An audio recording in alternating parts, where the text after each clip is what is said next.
120 secondes, l'invité de Vincent Veillon. La discrimination et la violence sexualisée sont courantes au sein de l'armée suisse. C'est ce que révèle une étude commandée par la Grande Muette elle-même et dont les résultats ont été rendus publics la semaine dernière. On y apprend par exemple que plus de 80% des personnes interrogées affirment avoir subi des remarques ou des blagues sexistes pendant leur passage sous les drapeaux et que les femmes, les personnes non hétérosexuelles et les personnes transgenres sont particulièrement visées.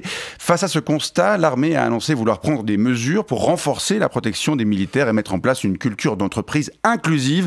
On en parle avec vous ce matin. Lieutenant-colonel Karl-Heinz Inebnit, bonjour. Bonjour, monsieur. Vous êtes le suppléant du commandant de la place d'armes de Bure. Oui, le commandant, c'est le colonel EMG Oberhansli. Il peut malheureusement pas être là ce matin. Il vous salue bien. Il a de nouveau la migraine, comme une gonzesse. Ça commence bien.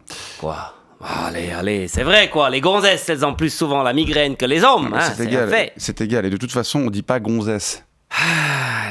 Je sens que ça va être compliqué ces prochaines années, pour faire comprendre à la troupe qu'on peut désormais plus rien dire. Vous semblez confirmer qu'il y a donc bel et bien un problème de culture d'entreprise au sein de l'armée. Alors, moi, je trouve pas. Moi, je trouve qu'il y a un problème de culture d'entreprise au sein de la société.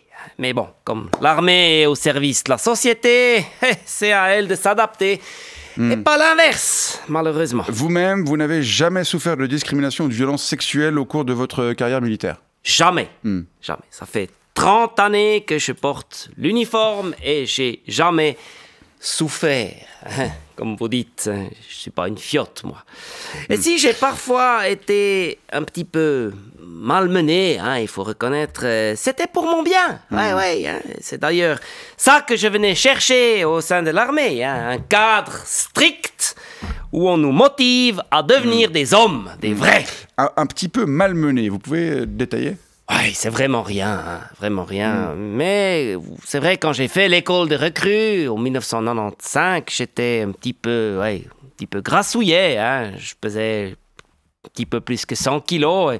Et alors mes camarades, et aussi les caporaux et les officiers, ils me taquinaient un petit peu, assez souvent.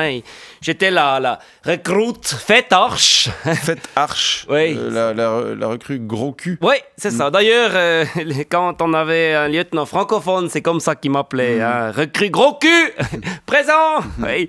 Alors, bon, c'est clair, c'était pas toujours facile. Je reconnais souvent pleurer, notamment quand il m'avait passé les couilles au cirage dans la douche. Je me souviens, il m'avait dit « Hey, on les trouve pas, elles sont cachées sous ton bourrelet !» Oui, les hommes peuvent être parfois un peu cruels, mais bon, ça m'avait motivé à perdre du poids et à améliorer ma condition physique. Et je dois dire, ça a fonctionné, puisque à la fin, j'ai finalement réussi à faire la marche des 100 km et à devenir officier. Et j'ai eu cette brillante carrière militaire que vous connaissez.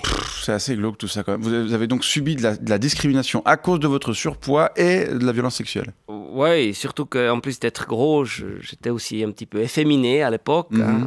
Là aussi, ils m'ont pas épargné, c'est clair. Quand ils m'appelaient pas recrue gros cul, les romans m'appelaient recrue inapte bite.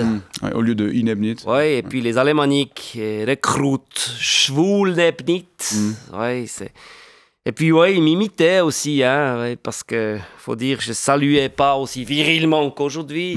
Alors, puis, ils m'humiliaient souvent en mettant, par exemple, du chocolat militaire dans mon slip ou en volant mes habits. Je devais être tout nu sur la place d'appel. Bref. Mais là aussi, je dois dire, pour être un peu positif, que ça a été positif, justement, puisque ça m'a permis de me corriger, et puis ça m'a évité de devenir homosexuel.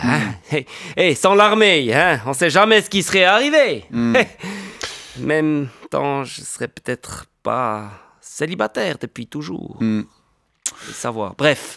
On peut donc que saluer cette prise de conscience de l'armée ainsi que le large éventail de mesures qu'elle va prendre pour mettre fin à ces discriminations ainsi qu'à toute forme de violence sexualisée. C'est d'ailleurs fou qu'il ait fallu attendre si longtemps vu l'ampleur du phénomène. Lieutenant-colonel Karl-Heinz Inebnit, merci pour ce témoignage et bonne journée. Oui, je pars.